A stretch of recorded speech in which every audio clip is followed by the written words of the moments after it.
Folks, you can't see it, but as I speak, my dog is laying at my feet. I love my dog, and my dog loves me. Now, I'm not one of these animal lover fanatics. I have one dog, okay? No cats. The other day I don't even remember why, but I was browsing around on YouTube and started watching these animal rescue videos. And they really get to you emotionally, don't they? Let's take a look at this short one. And while you're watching it, you can try to anticipate what Coach Prasick is going to preach about today. And we'll be right back after the video.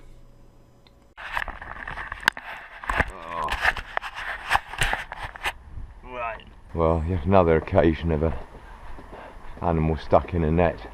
Hopefully it's not going to be too bad and it can be released. I've just seen its parents run off into the background, so I want to see where it's actually caught and which side to go from. I think I'm going to have to go from here. Alright, Foxy. Alright, sweetheart. Alright. I know. Alright, come on. I know.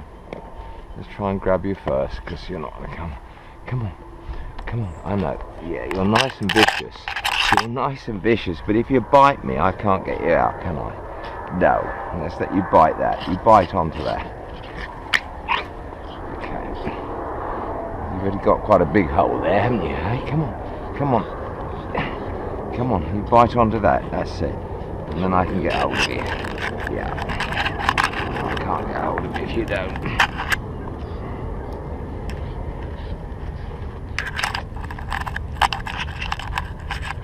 Now gone the other side, which really doesn't help me too much.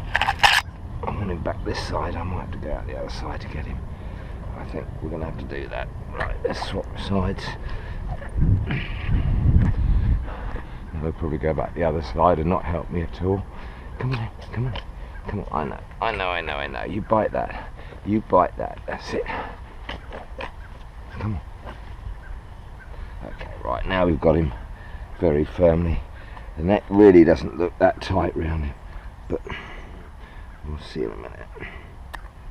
Alright, fella. I say, why do people have these nets? You're not helping, no. You look nice and feisty. Just want to see your neck. Ow, yes, that really hurt. Oh, you're stuck now. I think we're nearly out. Alright, come on. Don't want to let him go until I'm ready to let him go, to make sure there's no constriction wounds. I'm sure there's not, but we just want a real good look. Make sure it's not too tight round the neck.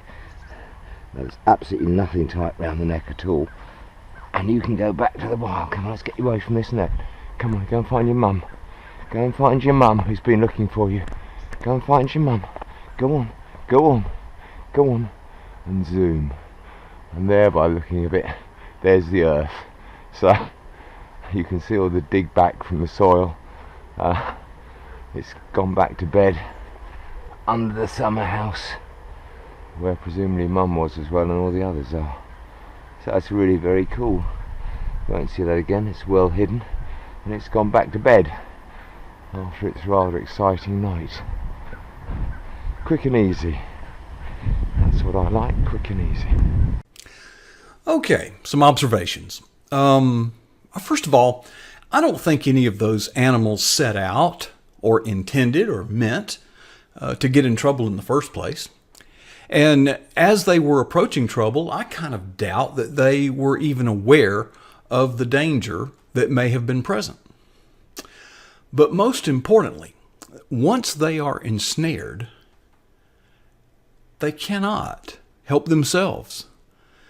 And to make matters worse, they don't know the good intentions of their human rescuer. So, when attempting to rescue an animal, first order of business is to subdue the animal. That's right, a distressed animal will fight the very one trying to rescue it. After all, they're just animals. We're smarter than that, We calculate risk. We can assess danger. And when we're moving down that road toward danger, there are signals, there are warning signs, and we can avoid dangers that way. But unlike the animals, let's say that we do get in trouble. In many cases, we can help ourselves and rescue ourselves from the danger. If we need another human to help rescue us, we know the intent of our rescuer. See, basically, folks, we are smarter than the animals, right? I'm not so sure. Candidly, when we find ourselves in trouble, it's because of the choices that we make.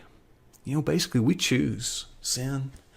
When I hear people say, well, I kind of drifted off and found myself in sin, I don't buy that. I think we choose it. And along the way, there are warning signs that if we were to heed them, we could avoid trouble. But when we see the warning signs, what we do mentally is ignore them. So guess what? We find ourselves in trouble, spiritually speaking. But remember, we're smart, right? I'm not so sure. It seems to me that oftentimes when we're tempted, we actually resist the Holy Spirit. And we outright ignore the warning signs. Even worse, when the alarm bells start ringing in our head, we grab our wire cutters and we snip the wire going to the alarms in our head to silence them.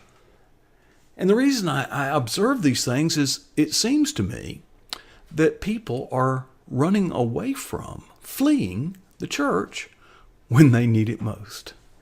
At the very time we should be running toward God and God's church, instead we are running from God and His church. Think of some spiritual problems. Abusive relationships, divorce, substance abuse, marriage problems, financial problems. I could go on and on. So often people are walking through their own private version of hell, and they abandon the church. Why? After all, the church is specifically purposed to minister to people and help them through these very troubles. See, God's in the rescue business, always has been. Well, while the people that leave the church are making a choice, a bad one, and they ultimately are the one responsible for that bad decision, we, the church, are complicit. You see, in our condemnation of sin, are we falling short of failing? Are we failing to love the sinner? We teach to accept personal responsibility. And I think we've sometimes gone too far to the point that we literally blame the victim. We've gotten in the mode of sin management to the point that we've set a level of moral compliance that no one can realistically attain. Oh, but there's grace, you say. Well, we embrace grace for the unsaved, lost person. But I hate to report that it seems to me that once they are saved, we diminish the role of grace and kind of put that, on the back burner. Remember the time when Jesus was presented with a woman who was caught in the very act of adultery. She was brought to him by a group of men, presumably. By the way, since they caught her in the act, where was the man? Why didn't they bring him? Takes two, At that time, the penalty for adultery was death by stoning.